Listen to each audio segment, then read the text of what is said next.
Would you have done it any differently knowing what you know now? Everything would have stayed the same, but I think I would have figured out how to pull a little bit more money out. Could I have done something to enjoy it a little bit more, or a peace of mind or security would have given me a better peace of mind? So as hindsight, I would have done slightly bit different in that, how to pull a little bit more money out. Would you know how to spend it now? This is part of the problem of older practical founders. You're probably right. I wouldn't have even known how to spend. If I pulled $1 million out back then, it would have been wasted. Now I could figure out how to spend $1 million. Savings and this, what would be meaningful. And be a little bit, hey, I deserve it, so I'm going to spend a little bit more, not frugal. I can be frugal in my business, and on the other side, I can be not frugal. Hey, everybody. Welcome to the Practical Founders Podcast, where every week we hear an amazing story from a serious founder who built a valuable software company and, of course, did it without big VC funding. I'm your host, Greg Head, and this week my guest is Raju Patel, the CEO and founder of eShow. eShow makes event management software, not for any company in that crowded red ocean competitive event management software space. They've niched down and focused on a complex corner that the big guys and the crowd of event management software competitors don't serve in associations that have a lot more going on in their events. He's got a 10 million plus ARR business, and he's been going for 25 years. This is one way to do it. He's kind of run it as a small business and has grown past 10 million in the last few years since COVID. He's going through some transitions, some new thinking, new team members, new growth plans, but he's having fun in the business with no intent to sell. So this is a story of a builder who loves building his business, and he's been frugal about it. So we have a really interesting discussion about how he's done it. And there's no one right way to do it, as you know.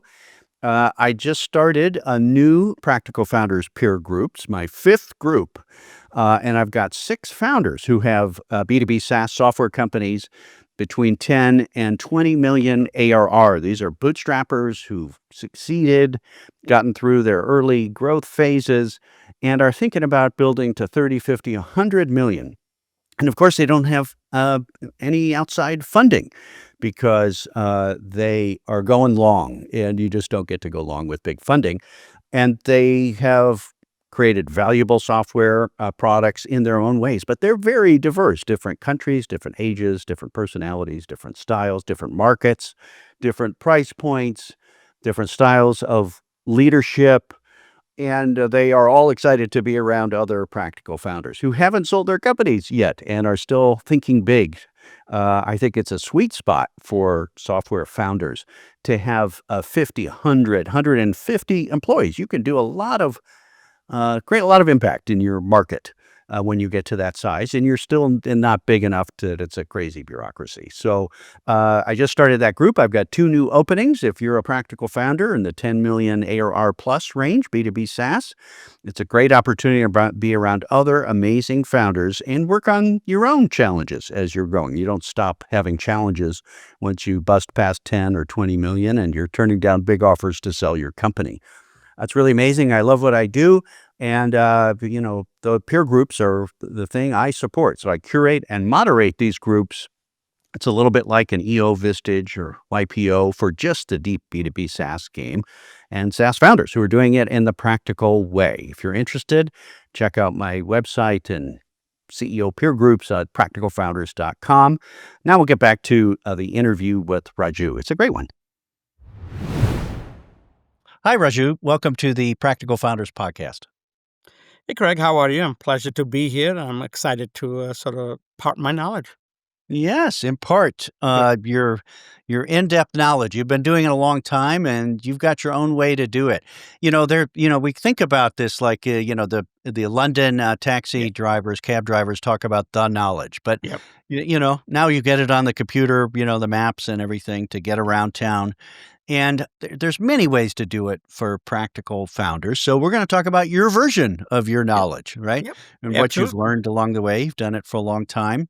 You're also in Chicago, which I grew up in the Chicago area, not too far from where you are, but, it wasn't really a software town way back when, in the 90s, when you started your software company. How are things in Chicago this week?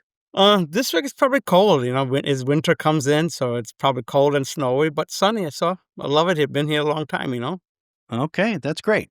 Well, let's talk about eShow, your software. Yep. That's at goeshow.com. In a very busy space, you managed to stake a Yep. claim and build a long-term business.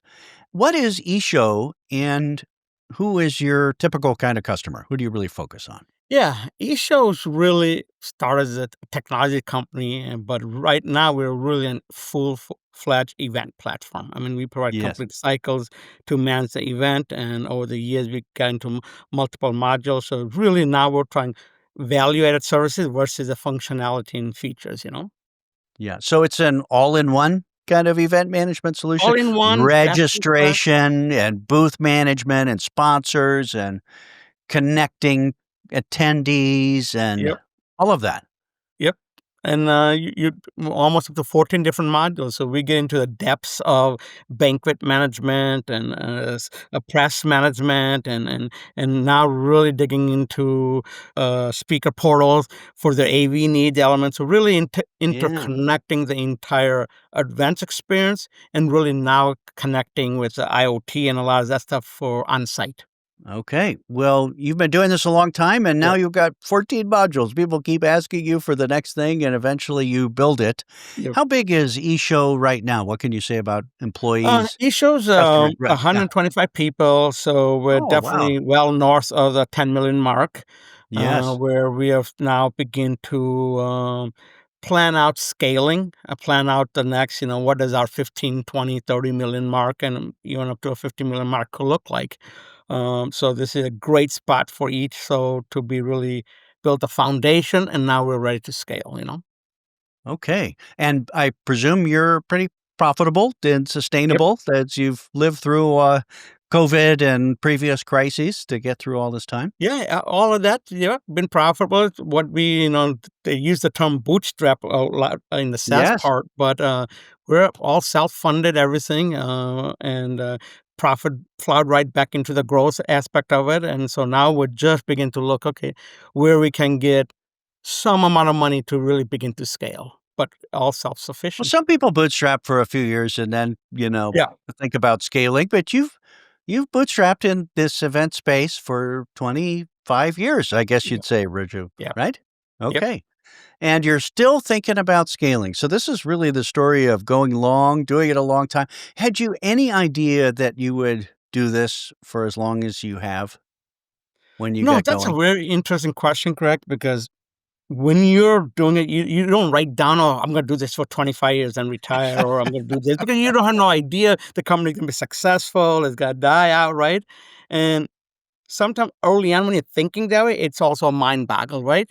Yeah. And so mine was really day to day, week to week, Yeah. month to month, quarter to quarter. So my passion was driving me. I wanna do this, I wanna do this, and the it was not the time, it was a desire and the passion that kept driving, and sitting here today with you and looking back and say, "Oh my god, it has been 25 years?" Right. So, it seems Well, long, but never was so. I just talked about this on the podcast, that compounding game, which is Yeah, you wake up, you get better, you do more, and occasionally you go backwards, right? yep, Something happens, you lose a customer, or we have COVID or the financial crises yep, or that could be. whatever, but you're still, in the flywheel, pushing it and Yeah, figuring out how to improve and grow, yep, and so forth here. So what an amazing journey. You're still going. You haven't yep, sold it. nope, You don't have any outside funding. You're still thinking it's 2026. So I'm sure that's kind of jumped in your plans. You can't just wing it every day with 125 employees. Where are your employees? Are they in yeah, India so or the US or where are they? no, pretty much, I mean, that's an amazing story, that's the reason. So, up to COVID, we were 100% located right here in a local, area, Okay. Illinois and everything. Then when COVID really came, that sort of allowed us to branch out to offshores a little bit and start figuring out. And we didn't go into knowing any one particular place. We just said, what can we get more to help out and expand our growth? So we really have in South America, Philippines, India, and really tackle the best skill in the best position as we progress forward future. So it's a mix of people, but the bulk of the people are still within our Illinois, U.S. continental. And do you have an office there in the Barrington area that Yep. people go Yep. to? We have their headquarters. Used to be Okay. jam-packed with people. Everybody Really? used to come. Every room had 4 people sitting with desk squad, and Yeah. right now it's empty, and we come in occasionally, and we bring people here and there, but maybe 10% of people come weekly, you know? Oh, isn't that funny? So you're Yeah. gonna shed the office at some point? Looking to, looking Yeah, to. We'll look probably into it. keep something for people to join up, where we Okay. can bring a client in and just make it a fun office maybe. Maybe that's the chain goal, Yeah. everybody just comes in, works there versus at home and gives them a change, you know? Yeah, no, I totally get that. Well, you're an Indian founder, but you Yep. didn't start with a team in India, right? Nope. Which wasn't so common in the late '90s when you started this thing, right? Yep. That's very typical now. A team in India, a team in Ukraine, a Yep. team in someplace, right? But in the Philippines, but that wasn't as common back then. Yeah, In the '90s. I mean, teams will remember you had all the offshore calling and stuff like that, right? That Yeah. was starting to begin to so overseas was a thing of cheap labor. They thought of it, right? Yes. And for me, the industry was more people driven versus Yes. technology. So I Yeah. thought you have to have the understanding of event, and you have the local culture and everything, and those people need to be on your team to get passion, right? That's how it started, Right. you know. Yeah, that's right. And only recent branching has been there because of the technology and all the changes. Okay, can you even look for broader knowledge throughout the world and make that part of the team? So that's sort of the same Yeah. culture I'm applying right now. Yeah, so it'll be fun to talk about just your journey and how you Yeah, did it, how you survived, and how, you can't do the same thing the whole time, but you've been in the event space, yep, event management software space for 25 years, I yeah, guess, really. Yeah, that's amazing. All right, let's go back here. That's a great story, and there's a lot of software founders who are yeah, thinking about maybe I don't have to sell this. I'm going to stay off the funding drug, so I'm not right, forced to sell it. Maybe I will, maybe I won't, right? Is the right. best they could probably say. How did all of this start? How did, it was a few steps to get you into the full-fledged event management software business, That was but a how really did this simple start? step. How did you get this going? Yeah, that was a really simple step, right? I was in the technology business a little bit, so I wanna get into it. So the early stage, like when 2000 came, 1998, everybody just wanted a website. That was like the new thing Yes, that was happening. cool. Yeah. So I just started building a website, and those customers I got was really magazine companies who had events. And they Eh. loved the website, and like I said, the speaker portal, they loved it. They just said, "Give me more and more and more," and that So price you I just built somebody contracted you to build is a tech team or whatever to go yeah, build a speaker portal to yep. get speaker submissions and all of that kind of thing. So did you build that with web tools or was that a Windows kind of game or what was it? Oh, wow, that's back goes yeah, I think it was, again, if I'm gonna recall it, it was just a web version of it, right? We didn't go Okay. think because it's web-based, you know? Yeah, okay, great. So somebody asked you to build a speaker portal for their Yeah. event space. You built it and did you start selling that to other people and then keep going or how did Not this necessarily. Okay. I thought that was a one-time project, and I was Yeah. gonna move on, and then they came back, "Hey, we have 5 other events. Can you, do the same thing?" And the Uh, funny part is I would have it all done already, so I thought, do I just come a tenth of the price, something? Because you're looking for business, or but then I said, no. I just copied it all and gave them the same exact price. They yeah. did not blink an eye, Yeah. Well, and what did that they was know? the Yeah. genius part. I said, I don't have to. I only did tenth of the work, and yet I get the same price. You discovered the software product business, Yeah, Raju, when it you didn't have discovered to code it SaaS again. Yeah, product, that's right? right. Yeah. They didn't call it SaaS, but I discovered SaaS right at that moment. Yes, that's right. And so how long did it take you for you to get out of your project services, we will build you some apps, business into we're event management software? I don't know if there was a few more steps in Probably there. a year, less than a year. Okay. So I you said, didn't. let's focus, let's do this. This is a Yep. good thing. And did you take your team of the services people and put them all on building this stuff and then you were going to go sell it or how did you do that? In reality, correct? I was the team, one-man show, and then I Oh, okay. had 6 months later, I had one other person. So it was a one-man show with another person helping me. Yeah, there we go. That Well, was we're really only it. looking for the reality here, the brutal Yep, reality, yep. right? And Brutal the reality, reveal. and Yeah. took that one-man show and said, let's do this," and 2 became 4 and 4 became 8. Okay. So, and this was, let's say the early days, the gold rush era of Right. web, Yep. software 1.0, right? It was Right. very, very crude and so forth. How were you building this? Were you hand stitching these websites, web apps together? That was the beginning before it was obvious that you could make applications inside a browser. Um, because I started with the original code, I never had a theory of getting other codes. It's, okay, here's the same code, add on a functionality in the same base and add on. So in reality, wasn't even stitching. I was just building up on a brick after Yeah. brick. So one Was this module, like another just an module. HTML website and some code in the back and all that, or? Yeah, the straight H Cold Fusion, a version of Cold Well, actually, the Oh, I early see. one, DBase and Fox Pro, right? I see, That right. code was there, and then added more and more until we got into more where we wanted to do more client setting, and then Fox Yeah. Pro wasn't great for multi-threading, more techie talk, Yeah. and that's when I convert to early stages of Cold Fusion, almost up to 4.0 or 5.0, you know? Yes, right. Cold Fusion was how, the cool kids developed web Yep. applications in that, early 2000s era. Did you have to keep doing services for a while before your product revenues took off, or were you able to sustain yourself selling Speaker Portal and then these other things? Pretty much, yeah, yeah. When we got into event, I mean, that was way more revenue than doing projects or anything like that, right? Okay, Projects great. were me working myself, and then it wasn't gonna thing. And so, by doing that, I was able to repeat the work over and over with the same two people. Yes, right. So, how long did it take you back then? I know it's a different era. Yeah. How long did it take you to get to, let's say, 1,000,000 in revenue, which was pretty substantial back then, and where you're paying yourself well, and you got a little small team, and you have a Um, real business that's kind of up and running?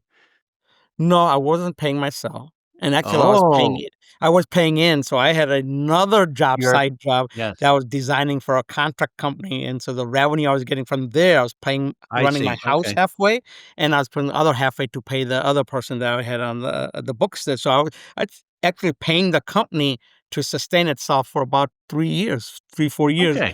where the first million was, I think, 2004, 2005. Okay. But so you successfully did it, right? You Yeah, bootstrapped, you were lived lean, you did some other projects, you got a little help and, paid them before you paid yeah, yourself yeah. and all of that. What was the moment where you said, I was in the one man services business building these Fox Pro apps, and now I have a little team in the event management software business, if that's what it was called back then. But when did you feel like this is a real business? Probably around 2006, 2007 So it when, took you like 5 years or so or more yeah, to get this thing moving. right, yeah, and I Right, felt like I had a team of people, and then my thought, "Okay, how do I obsolete myself?" And then started focusing adding people to it, right? right. So you were still in the middle of things for that 5 years, that Yeah, entrepreneur connected to everything, doing most of the work, yeah, letting other people help, and all of that kind of thing. yeah, So other people were helping me versus me helping other people, right? I would do this, I would do this so I can make it faster, so drive it, right? And then I right. think that 2005, I said, "Okay, now let me have the people, and how can I help them to do their job?" So that's the shift started to happen. So, there's a lot of shifts that go on as you build Right, a big company like this. One of them is you get out of doing most of the work yourself, right? And right. you get a team to do it. Did you feel like you were a CEO then, even of your small and scrappy team in Chicago, right? And were you the chief sales guy still? I would not right now. Yeah, but In back then? around Yeah, back then I was the chief sales guy, chief marketing guy, chief product manager, and then the chief coder. Okay. And so how did just curious, there's always a different era here, but how did you get customers? Did they find you on the website because it was the early days of SEO and, Right. people would, there weren't 1,000 event management software companies, or did you go to trade shows and try to sell them, or Yeah, where did the you early find stage traction? was word of mouth and trade show. So we started before we got to trade shows, couldn't afford trade, so we were getting word of mouth. One customer did, another customer did, another customer Okay. said. So that was probably our biggest lead gen. And then being at the trade show just gives a little bit more effort in the word of mouth. Yes. No So marketing till recently. right. And how much does this software cost for I know there's big events, there's small events, there's big companies, Right. small companies, but like what is a typical size of a deal? Maybe a typical regular deal, a typical big deal, if you've got a So range. for us, it can vary quite a bit, right? If we can be a Yeah. single module client, that's okay, maybe $5,000, right? Okay. And then we go to a full-fledged event with on-site and 30, 40,000 attendees with a lot of other revenue products we sell 'em. It could be a quarter million for us. Okay. And what is Yeah. on-site? What does that mean? On-site meaning everything you do is the unique thing about events is everything you do eventually boils down to one experience that's on-site, getting people together, right? I see, right. And so on-site, I say the experience of getting together. And once you're there, all the data you collected is really utilized by the attendees, the speakers, everybody out there. Yeah. So the data needs to transfer on site. And so we actually realized early on that systems and tools that help you utilize the data on site is a paramount. So case in point, like batch production. You can do registration, but if you don't give them a way to produce badges, maybe small events, they can print it, pre-print it, and come out, right? But large Mhm. events, they need the system continuously on site to really produce the badges. Right. So, And so event management is pre-conference, it's on-site, it's post-conference. yeah, Yeah. And in your modern version, do you handle payments and sponsors and booths and attendees and credit cards and invoices, and do you do all the payment side of things too? absolutely, 100%. Okay. We are tapping to all aspects of payments, and even as we progress, we're continuously refining that to be deeper For in the sure. payment process, whether we're doing purchase orders, partial payments, check payments, any combination of financial, we're digging our deep into it now. Yeah. Well, it sounds kind of like, like the old days. It was a Yeah, little slow, but it was, you got there. Like, we had this one little app for this one customer, and we pulled the string and kept going there. And then you got up and running with the team. But it's never so simple. Did you think you would get there faster, or what was the surprise, and the learning back then of getting up? you know, didn't know what the technology was always changing, so you weren't shooting for something. Oh, I want to go do this, but there was passion enough to say, "Oh wow, that's so interesting. They're doing. Let me help solve that. Oh, they're having a problem there. Let me help solve that." So the passion of solving the problem, I think, was just compounding, and the time got lost. Oh, hey, what are you trying to achieve? And you just build, build, build, and I really just before COVID, I start to realize I'm looking back, look how much stuff we have. And we're not utilizing it. We're not marketing to people to get a value Oh, out of it. you And had that's when I more start to product shift. than you had revenues, I guess. Yes. And so I begin to realize maybe you should focus on marketing all this so it becomes a streamlined product before you further expand, you know? And that's what really happened before COVID. Okay. Was most of your team on the product side, build, build, build, and you didn't have as many marketing and salespeople and Oh, all yeah. that? Zero marketing. There's nobody marketing. Just beside to go salesperson going to trade show. That was it. And one salesperson, that's it. No other people. The rest of them were developers and stuff like that, and some customer service. Yeah. Okay. So, and you didn't have years when the financial crisis hit 2007, 8, 9, 10. You know, you managed to live through all of this and keep going. Was it a relatively steady business, or did you have some crazy ups and downs? And I think event space is kind of seasonal, isn't it? Like fall season is big and all I that. mean, it's in a season, but in general, Greg, we were pretty much up. Sometimes we do much more up, and sometimes we be a little bit, but we always grew. Every year, I don't think I remember that our revenue went down. If it went to by 500,000 or did it go up by 1,000,000, that was sort of measure scale, you know? Okay. But Um, even then eh, the turn down, we were up. okay. Well, that's great here, and you must have been feeling pretty good about yourself. You've got the web is turning into a Yeah, real thing, and software is looking pretty cool, and yeah, here you are in Chicago with the software space.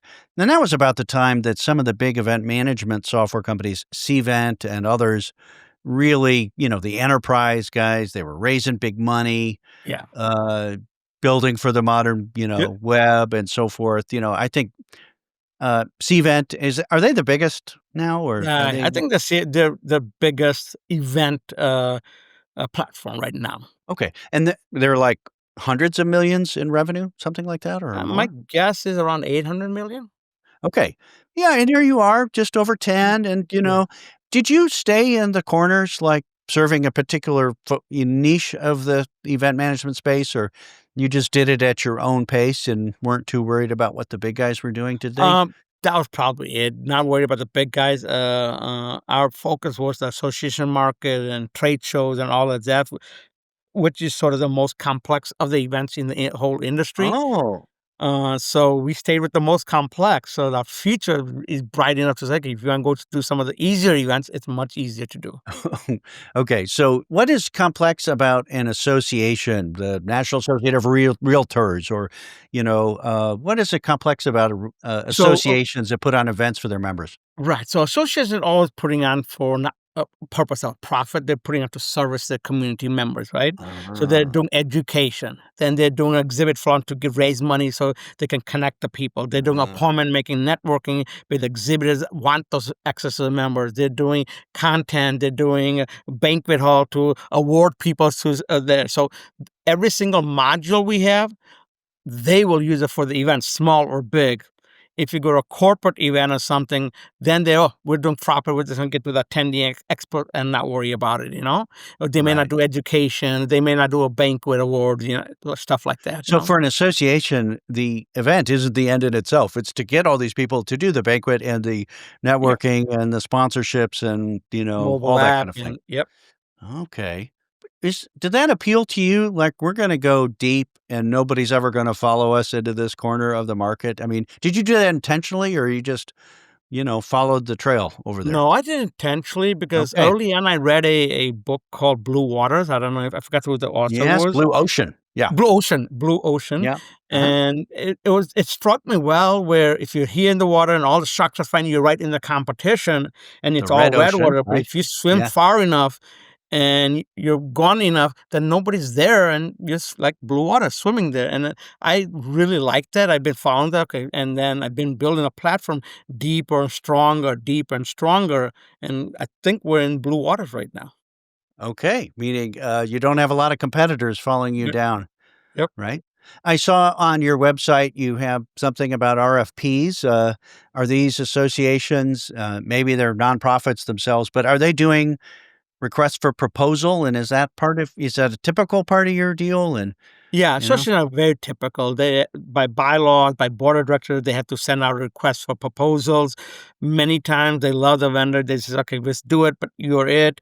Or sometimes they just do it to just to make sure the board meets the regulation. But that's a major component out there. A lot of them do it for when they're having issues with services or provider. Okay, let's go find out what's out there. Right. What percentage of your customers came from an RFP process, which is a pretty competitive process, right? Yeah. Yeah, I would say every does it, but I would say half and half who actually just send you the proposal and you work it through versus other half who call you up and say, hey, I'm interested. I saw you expo. Can we talk about it? Right. And Yeah. eventually they do have an RFP that they give to you, even though they started that Yeah. way. Okay. So it's just Yeah. documentation.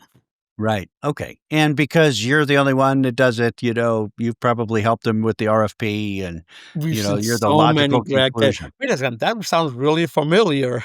Yeah. All the function when we do demo and then they send an RFP out, we go, oh my God, this RFP is pretty much based on what we've told them. Yes. Right. Okay. Yeah, Well, that's a great game. yeah, And, the riches are in the niches here. yeah. You managed to sustain there. Was it I guess it was always cloud software, Raju, right? Like, it was always web-based, or Yeah, was it's always there web-based. I think the core elements were always web-based. You were getting it. And when we got into batch production, we actually built a local system that synced with the thing, so allowed us to be more resilient connection-wise. okay, so the registration desk Yeah, and the badge printing might have yeah. been Windows software Yep, that connected or something and yep, synced? yeah. Oh, syncing. Oh, how we hate syncing because you did it before there was ubiquitous internet connections, hybrid, Yeah, yeah, broadband. we've survived, and I know sync is the dirty word to many people, but we did it right. We knew what the elements are, and we knew what the result of that was, and we did only for us. We didn't do syncing for the whole Right. world to use our product. We did design it just for us, which works really well. And because if there's not a great internet connection or something happens, you still have to process 1,000 people in line, right? Absolutely. Absolutely. Okay. Well, how did this go? After 2010, I guess, you had a little bit bigger company, maybe 30, 40 employees or something by then, or, Yeah. yeah, something. So how did it grow? Did you just keep growing steadily, a little bit every year, a couple more employees, a couple more Yeah, pretty much. kind I of new think it was deals? like 3 or 4 employees, 4 employees, sometimes 5, but within the 1 to 5 employees, we just added each them naturally when we felt like, "Hey, we're running tight there." And Yeah, then, half a million dollar, $1,000,000 would just sort of be next year. We'll look at it and go, "Yeah, we're $1,000,000 more than we were last year." So yeah. half of that money really goes to people hiring, Okay. And did you eventually pay yourself a living wage? This is the long-term founder problem. We start with not paying ourselves and then Yep. kind of deprive ourselves of, Yeah. a living wage and distributing profits because we want to invest in the next year. We're always behind. We're going to invest in the next year. How did you do that yourself? Yeah, after I realized I was getting busier, so after I started doing my contract work, I sort of took that amount and that became my salary what I was surviving with, right? So Eh, pretty much then I said, okay, what do I need for survival and family? And it didn't come out to be what do I need to enjoy, but make sure I can build, pay the bills and everything. So it sort of kept us. Each time I felt like we were growing good, would put some of it into my salary and sort of kept raising that salary. yeah. So did you ever really pay yourself a good amount of money? Like in the long run, one way to do it is to grow a profitable business and then exit a little bit every year, as they say, through Right. profits, right? And you could make your money through profits. Jason Fried of Basecamp, formerly of Yeah. Chicago, right, did that. He makes a lot of money through profits. He isn't trying to build it and sell it to somebody. But did you eventually get to a point where you did really well from the profits of the business? I didn't think of it like, okay, I'm gonna pull myself. I sort of paid more because there was a little bit more, and so we were able to enjoy a comfortable life. But I didn't really think, okay, I gotta pull money out, and Yeah, I think a lot of that just in the recently last 5 6 years. I think, you know yeah. what, I should pull out money, what it is, and After so 20 years, Raju, yeah, Yeah. and then COVID hit, right? I started thinking in 2018, Oh, 19 like that, and then 2020 COVID hit, like so there you okay. go. I'm not paying myself 0. My salary is the first one that's cut, and survive that, and then I'm bringing it all back again. So now I am thinking differently. Okay. And how are you thinking now? Now I'm gonna say, okay, how do I get some money on myself? Put that and recover all the many years I didn't in one shot. Yeah. A little So payback. payback. Yeah, I'm looking at Yeah. payback. So as the profit begins to grow, it again, you don't have to drastically change it. Some debt funding says, hey, if I get a couple of $1,000,000 in to grow the company, if the profit's there, I can at least take that out. And plus, I got money to grow, so I'm not starving the company. So now I'm aware to a lot of strategies, and there's a lot of people want to give me money. I just have to be selective what I want to take. This podcast is brought to you by my friends at Fullscale. 2 years ago, I interviewed three-time software founder Matt Watson on this podcast about his successful practical founder journeys. Matt leveraged offshore software development talent in his last two SaaS companies to staff up quickly and grow efficiently. So for his fourth venture, Matt created Fullscale, one of the fastest growing software development companies in any region. Fullscale vets, employs, and supports over 300 professional software developers and testers in the Philippines who can augment and extend your core dev team. I know several practical SaaS founders who use Fullscale's dev talent to make progress on their products and do it efficiently. Visit fullscale.io to learn why their approach works so well for so many SaaS founders. Now back to our program. Well, congratulations. You lived lean for a long time. You got in Yeah. the habit, right, of Yeah. feeding your business first and, living a good life, but, Yeah. you were still investing in the business, right? Yeah. Yeah. You mentioned debt. Did you ever take any debt? We didn't take it until COVID. When COVID came, Oh, and for survivalship, we took some debt, brought it in, and we're was that able to. private debt or was that part of the government No, employment? Yeah. both. It was just some Okay. PPP came, and then Okay. private debt we also took because there's a lot to pull out. We paid our employees, and we didn't let many go, and the ones we reduced a percentage. Couple of years later, we actually paid them back the difference that we had cut Oh, them. that's nice. So And you so have within some 2 years, we long-term employees as well. yeah, yeah. Yeah. And then so in COVID, we actually paid it back and we really started getting, and the ones we cut were gonna get cut anyway, so we would just let that go, you know? Okay. And did you pay off your debt from, the profits, and now you have this profit coming through, or you still have some debt on the We paid that debt off. We were running good and we were paying that off. And so now I went into what is my next money that allows me to grow a bigger step. So I'm looking to that cycle, but in a very similar debt wise oriented, allows me to continue to pay myself and then also grow the company. So it's a whole different strategy now. So you're still investing and not pulling money out and letting this thing ride or something like that, after all these years. I Yeah. mean, you live in the Barrington area in the northwest suburbs of Chicago. My mom was a librarian out Yep. there. Yep. There's some really big homes out that way, Yep. Raju, right? You're Yeah. not in one of those big homes, is what I you're am telling not me. in one of those big homes. No. Yeah. Those No. estates or Yeah, something like that out yeah. there. I'll Now, figure out alternate. I'm not a big like, "Oh, I've gotta be in a big house and big of ma course, thing," very but I practical. do wanna pull out for family and vacation families and do a little bit of that stuff. So I think sufficiently with the proper planning here, I'll be able to both invest and do that now. Yes, great. Excellent. And you could have worked for a company, but you were an Yeah, independent guy, yeah, right? And yeah, you paid for your independence, you bought your independence, yeah. and you did it this way. Do you have any regrets about how you built this business and, you know, didn't overpay yourself or, didn't go crazy, didn't sell it? Didn't, do you have any, that's kind of No. a frugal approach, very practical, but Yeah, like, yeah. would you have done it any differently knowing what you know now? Everything would have stayed the same, but I think I would have figured out how to pull a little bit more money out. Yeah. I think that's the only thing. Could I have done something to enjoy it a little bit more, or a peace of mind, or security? I don't think my nature would have shifted. I Yes, don't think I would I have gone, get okay, that. pull the money on spend. I would have put it somewhere that, okay, I got that covered. I got that covered. Would have given me a better peace of mind. So, as hindsight, I would have done slightly bit different in that how to pull a little bit more money out. Well, you got in the habit of building this business and feeding this business and Yeah, living frugally, and now that it can maybe give you some profit and some distribution, yeah. would you know how to spend it now? This is part of the problem of older You practical founders. You're probably right. I wouldn't have even known how to spend if I pulled 1,000,000 out back then. Like, oh, it would have been wasted. Now I could figure out how to spend 1,000,000 savings and this, what would be meaningful, and be a little bit. Hey, I deserve it, so I'm going to spend a little bit more. Not Yeah. frugal. I can be frugal in my business. Another one on the other side, I can be not frugal. Okay. Well, good for you. That's very enlightened after all these Good. years here.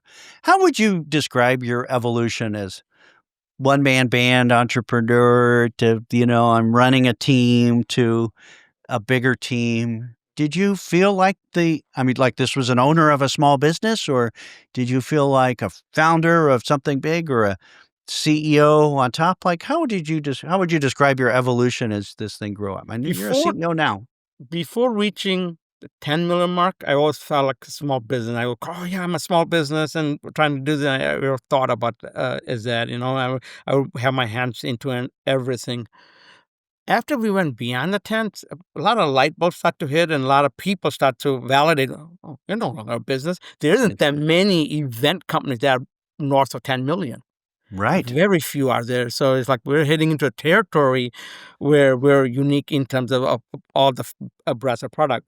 So I begin to feel better on that. And now I'm able to teach, educate, hire people now and give them advice on how we should build a team, and I'm amazed by what I'm outputting when I Oh, look great. back at it. It's like, "Oh, wow, I didn't know I could do that. Oh, I didn't know that's pretty unique for me," and I never thought about that, but the last 3, 4 years getting out of COVID and how we came out of COVID and how I funded the debt and how I'm Yeah. funding everything now, I think that's amazing, or I feel Yeah. amazing about it. Right. So you kind of ran this as a small business for a long time, Right. habitually, busy in the business and investing, and Yeah. it's not going crazy, but it's still alive and still growing, Yeah. and the team and so forth. And it really wasn't till the last 5 or 6 years or whatever COVID hit you upside the head Yeah. that you said, "Oh, like I could do this a little differently." Yeah. After all this time. It really was. That was a big hammer that dropped there, and the passion stays the same, right? I could do it different. It wasn't like, "Let me make it big and sell it." let me make it big and still enjoy doing that. So I think the passion still Oh, exactly, but I can do more of it much faster now. so you don't this wasn't a burden. You were busy in the business saying, "This is great. I get it. I'm Yeah, busy in the business. This is great." yeah. All those Yeah. years. Yeah, no, it wasn't a burden. I think I enjoyed it. I think I did good for my family. It set up good culture for my kids and everything. Now my kids can step in and run help me with the business, be part of business. It's successful. Are they part of the business now? Yeah, my daughter's become is a January full time part of the business since he's running Okay. a businessman on the side of her, and my son probably maybe next year he'll be full time. Okay. Do you have any other family members in the business? No, just me, those two. Okay. Well, I noticed a few Patels on the, Yep. the leadership team, not related. Not really, just Okay. coincidentally. And now that's a common name, of course, you Yep, know. yep, Yeah, right. That's really yeah, interesting. So can you imagine handing off this is just one of the ways you could do a long-term business. It isn't very common in software because they're kind of rocket rides and they get right, overfunded and right. so forth. But you ran this as a steady small business and you have passion for the business, as you say. Could you imagine one of your kids running this business someday? Yeah, it wasn't there, and I wanted to make sure I left an option for them there because Yeah. they couldn't do what I did, and I didn't want them to do what I did, right? Bootstrap it. Yes. I want them to be intelligent enough to say, "Okay, now I got a structure there. Hey, you guys wanna expand from the structure, and can you do that we're more intelligently? Or do you want to nix out and do something else," right? So, I think I brought the company to a position that if I when I leave and they want to run it, they can really continue and expand it by using talent versus brute force, you know? Ah, the old entrepreneurial brute force, Yeah. dad and his brute force mentality. Did they grow up with hearing tales about your software business at the table, right? And Yeah, uh, they did, it's and pretty typical. a lot of them came to the event. Like my son, when he was Ah, 15 years old, he used to come and be the registration counter. So his yes, first experience was in Singapore. We did an event in Singapore, and that Cantilever Hotel. yes, of He course. never seen Yeah, a hotel like that, and he get to stay there, but he was fantastic at helping attendees do the express check-in and help them if they can't find their name. So he was like a hired help at the counter as a concierge, and my daughter did the same thing at ASA at events and stuff like that. So they were well trained in the industry in terms of enjoying the life of traveling and being at fantastic hotels, so they love that part of it, but then they understand people and, service, so that was a yeah. plus. Now, before COVID, as your business was growing, and it was not just a few of you in one room and all of that, you had a busy office and all those people in all the Yeah. different rooms. Did you have a senior team? Leader of development, leader of sales and marketing, leader of finance, leader of HR. I don't know. Did you have leaders there, or was this Raju and 50 friends, going crazy? It's Raju and some managers. Okay. So you And had the light version of the senior management team. yeah, a light version of that senior literally told them what to do You and not to do. procrastinated a lot of things, Raju, right? I The know. little profits, the senior leadership, playing the CEO role. And a lot of people jump to the other side and it doesn't work, but like you did it slowly, you would Yeah, say. I mean, the lack of knowledge of what that was like, I only start to begin with this is what it, can be, right? So now VP levels and executive You do have VP. a senior team now. Tell Yeah, me, I do. what are the roles of your senior team? Now I got senior VP of client success. I do have a VP of product, VP of sales, VP of marketing. I'm working on VP of a partnership and VP of go to market strategy. So I'm really building that executive level and that level.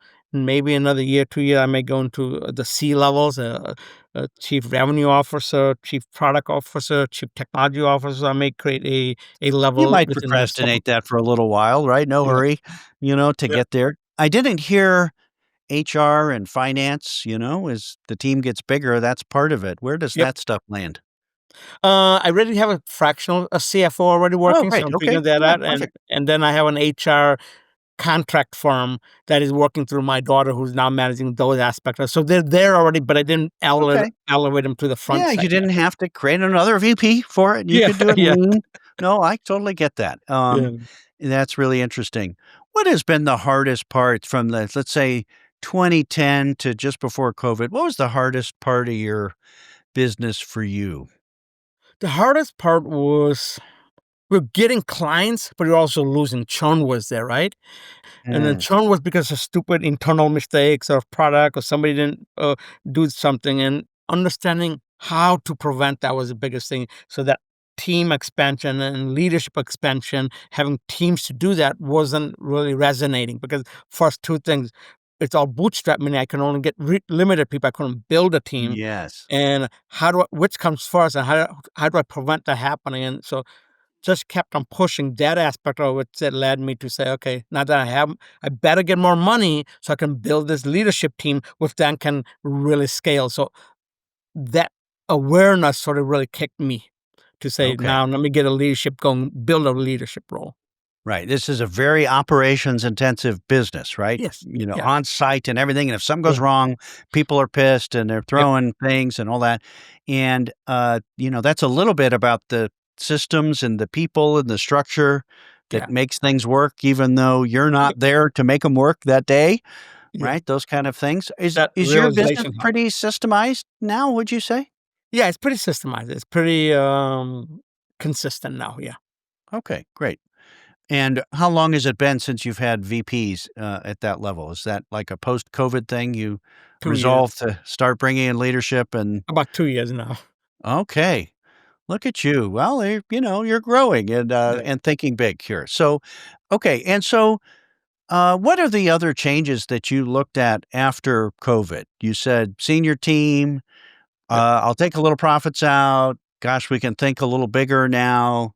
What else Yeah. happened? So Did you change your customer focus or your product suite at all, we're or beginning to now analyze that, right? We're saying, what's our ICP now? Never heard of the term, yeah? ideal customer profile. So we're narrowing that down. We didn't have really a role in partnerships with the industry stuff. So now we're digging into what does partnership look like and how we drive thought leadership. We have a lot of knowledge. So are we a thought expert in the industry where we're leading versus we're just trying to sell them something? So I think we're thinking much bigger things that trenches us in with some of the big players. Okay, and, in between a manager team and a VP team and a C-level team, just like in your finance side, you get fractional resources. Are you doing fractional resources across your company to be We started a efficiently little get bit. experience? That's a typical way? Yeah, we started a little bit, but because we're no longer like a startup or anything, so we That's started right. fraction and then I like you, let me go get you full time type of scenario, Yeah. And Okay. then so really the fractional starts is just to make sure we're doing the right person instead of hiring the full time and then getting somebody go. Okay, great. So you probably have daily, weekly these days people saying we could buy you, we could fund you, we Yeah. could, help you and all that. How come you didn't take outside funding in the early days when it was hard and the later days when you could use the money and you were growing and, you still are not interested in selling your company this week or whatever. But like, what is it about that that didn't appeal to you? Because I wasn't driven by money, so I think that's Okay. probably the biggest thing. I was driven by passion. I like doing this, and my thought always went to, man, if I did this, this could even be better, or if I had this KPI, it could be better. So I don't know if I call it as a negative that I was trying to Yeah. chase. I wasn't trying to chase. I was chasing a passion, Yeah. and that didn't entice me. But now I'm saying if I get money, I could really, drive the passion more. So the I shifted that more. So now I want to get a couple of millions or 5 million. So okay, I can easily bring that in. So I'm talking to people. Say, okay, give me 5 million, but I take it in my terms. Yeah. Okay. There you go. That's a Yeah. good way to do it. So now, after all these years, you could use a little practical funding that Yep. will work, right? It's not a crazy bet. It's something Right. you've tried and you want to do more of, and you could go faster, Yep. and so forth. So that's really interesting. And you talk about the passion. What's your version of passion? Do you like just running the company, or do you like building software, or getting out in the customer, like the middle of the trade show floor and, what is it that I like turns you on? I like technology. And I like building the technology. I mean, not physical. I don't have to physically Yeah, build it anymore. I need to yeah, drive people to build technology. I can do that, right? No, I don't want to shake hands and try to close the deal or anything like that. yeah, yeah, But I want to build a technology and have a group of people who work with me directly that's can say, do it this way, do it. This is the neat thing. Let's go find an answer. I can find answers to pretty much any technical issue there is out there. I've done that. Yeah. Right. So you're a software builder. You like to Yeah. build software, just like Jason Fried at Yep. Basecamp, right? He builds things, and Yeah. he's a marketer too, I would say, and storyteller out there. Did you rewrite your software once, twice, three times through all of these generations, or is it still based on, let's say, cold fusion, or I don't know, like this? If you last, I mean, the good news is when companies go public or something, and they're usually about 10 years old. The bad news is the software is 10 years old and it needs a massive rewrite. It's already too legacy to do anything interesting. How are you playing that long-term game of we start with this technology and, keep on going? Yeah. So I already rebuilt it completely. I mean, same type of codes and stuff, but completely rebuilt a noticeable difference in the tech twice already. Okay. So And you've, now we're on a third rebuild that is really wow. looking what we call the modern React stack. Okay, great. And so now we're in that third phase of a rebuild. Okay. And is that an issue? I've been through that in the long if you do the long run, you're gonna rewrite code, your Yeah. development team's gonna tell you it's legacy, your customers are gonna complain, and then you gotta go through this. Did you, is was what was the biggest thing? I mean, I guess customers don't use it, like, every single day, and then all of a sudden it looks different, it's changed or something, so they have it for events and that kinda comes and goes. Does that make it easier to rewrite as, No, next I mean, our customer okay. uses it pretty much day in. Our Okay. people are on 7 days a week, 24 hours using the system, but we get into it. It doesn't follow the event cycle, and they do multiple events, so they're literally in there. Some people Okay. have 30, 40 people every day within our system to do So all the how do you different modules. rewrite the software and not piss off your customers and they all run And away? then that's been the challenge, right? The last version took us a pretty long time, 3, 4 years just to figure out and that was a big challenge, and I handled that all myself. This version, it was very daunting. I could not have done it until I built this leadership role and everybody. And so now I got good leaders who are telling me this is how we'll chop it up, break it up, and do it. So we're still designing that and how it's going to go that roadmap. I think it will be a challenge, but we should be Right. able to tackle it. Well, and are you using AI in development to, this is a common question, talked about it today in the Practical Founders peer groups meeting with a bunch of founders. On average, founders and their teams are calling about a 30% velocity increase with AI tools, on their My dev team. VP's Are you looking getting there into it. faster with the modern AI tools? I don't know yet. Okay, Okay, my VP thinks we that's can write reasonable. code faster, but I'm not sure if that's gonna. You can design the same code and get the same accuracy and in depth that we've been doing versus with an AI. Yeah, because you're all the specific business rules, all the Yeah. details and everything, it's really hard to keep up with that. I you Yeah. know, I see in a couple years the way this is going, and maybe it's not a great thing that a competitor could copy you, but to do that legacy rewrite, right? The bigger thing is all of the business rules and the UI and the hundreds of screens and all of that kind of thing that people are used to and all the nuance, right? Yeah. That maybe that gets either to decode and recode with AI tools to convert legacy software and so forth. Is your current version look a little outdated, or is it just a Yeah, I matter of think that functionality? I Okay. think it's a hit or miss in that area. They so that looks outdated, but it has the need they have, right? And I think it's a battle to understand what is modern look and feel, right? If it Yeah. if it looks cool but it doesn't do anything, is that really good? And if it looks outdated but it's really in depth and solves this problem for you, okay, which one do you prefer, right? And then so I still lean on the depth and the power of it.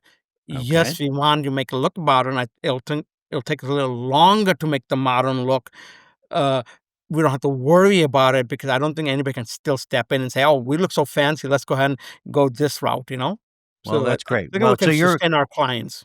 so not only did you grow this business and sustain it, but you had to rewrite the software and squeeze that into your profitable business, right? At the cost of doing other things on your roadmap or some other thing in your business, right? Yeah. Okay. Now, if you raised a little practical growth equity funding, right? Something like that. Somebody put a little money in and you bet on things that you know would work and help you move faster.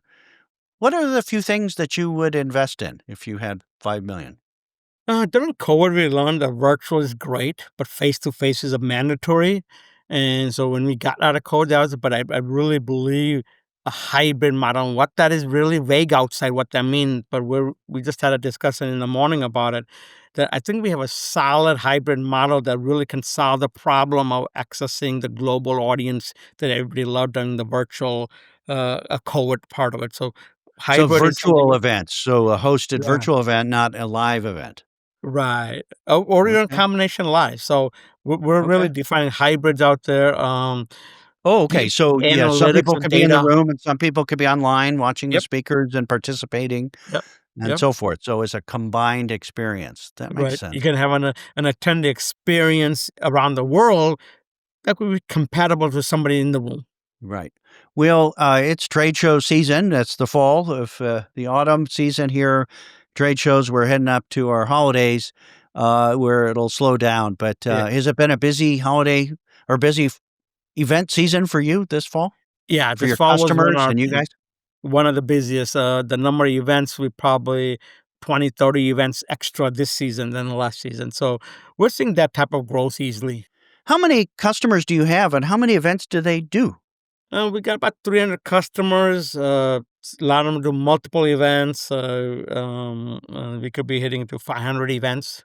And how, and attendees here, how many attendees attend an eShow run event every year? Is it millions? Could be 500,000 plus, up to 1,000,000. Okay, there we go. Great. Well, that's very exciting. What do you see in the next few years? Is AI going to transform, the event management space? AI features. Is there anything that everybody's, an AI competitor that sees a blue ocean, right? In the AI space, the AI first. Do is there something that you see out there? It's very difficult in verticals to, Yeah. imagine all this going away, the SaaS going away, and it's all AI first. Yeah. But is there something potentially magical, Mr. Product Passion Um, guy, yeah, AI is going to be magical, but in the next couple of years, I don't see anything that dramatically going to shift the event industry. I see a Okay. lot of those individual people coming with AI too, which are great, but I think it's going to be the same effect as in mobile and any other technology. We're gonna catch up, and AI and all those are just gonna be naturally part of the whole system, not an add-on or a thing like that. So we Because see it's all this in one. You just can't tack on an integrated solution, right? Or, right. an AI is the extra base solution. Yeah, foundation gonna be in the base of this thing. So it's a good opportunity for people who are rebuilding, but we're gonna rebuild with AI sitting right at the bottom of steps. right. Oh, great. Yeah, events aren't going away. No. In my history, since doing this 30 plus years, I keep seeing what hasn't changed in the world, the laws of nature, and what keeps changing. And a lot of things change. It's the nature of it. And but some things don't. People want to be around other people for very Mhm. complex things, right? In Absolutely. person, in relationships, and all that human stuff doesn't seem to change as fast as all this It technology was stuff. back in 2000, they were saying, "Oh my god, the internet's here, and we're not gonna meet people anymore," and it still hasn't happened 25 years later. Yeah, right. So, yeah, 25 years later. Great. Well, thanks for sharing your story of longevity and small business and learning here. Raju, when you talk to entrepreneurs that say, you describe a little bit how you've done it in your own way. And what is the most typical advice you share with a software entrepreneur that, you know, wants to quit their day job and build something or has something it's pretty early on? What advice do you give them that's most Um, helpful? I would absolutely give 'em, I mean, they gotta be getting into for the love and the passion of it. If they're going into just for the money, it's not easy. It's not, it's just not, "Oh, software and SaaS, it's an easy money." There are 99% failures, only 1% that's out there that's succeeding After out there. 25 years, you could probably say that, yeah. Yeah. Exactly. So, but if you have a passion, you have a potential to be that 1%. Right, if you're doing it just to stay in the game, right? Yeah. And funding kind of takes away some of that passion. It becomes Yeah. about the money, right? And It it's becomes instead of about the about the money. Yeah. customers and the product and the team and all of that kind of thing here. So, that's awesome. Really appreciate that Yep. perspective and sharing your story here on the Yeah. Practical Founders podcast, Raju. All the best for 2026 and all those new years that we're thinking about, the growth Yep. years and all of Yep. that, in your practical founder journey. I call it practical founders, not just bootstrapping, because bootstrapping Yeah. says we know outside funding and so forth, but there's practical debt. There's even practical equity for Yeah. you to Absolutely. sell reasonably and, turn your smaller bets into a little bit bigger bet. Nothing crazy. Still pretty Yeah. practical. Well, I wouldn't make all those Midwestern Chicago people go crazy out Yeah, I there. totally So agree with that. I think bootstrap is a misnomer a little bit there, but yeah, I do love your practical term. You can be a big company, and still be very practically investing, yes, practically getting money.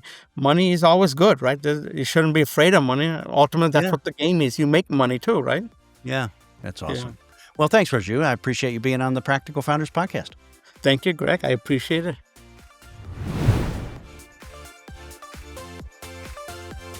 Thanks for watching this week's interview on the Practical Founders podcast. Be sure to like this episode and subscribe to the Practical Founders YouTube channel to keep up with my weekly in-depth interviews with serious software founders who are building valuable software companies without big funding. You can check out my blog, all the podcast episodes, and information about my Practical Founders CEO peer groups at practicalfounders.com, or message me on LinkedIn if you'd like to connect. See you next week.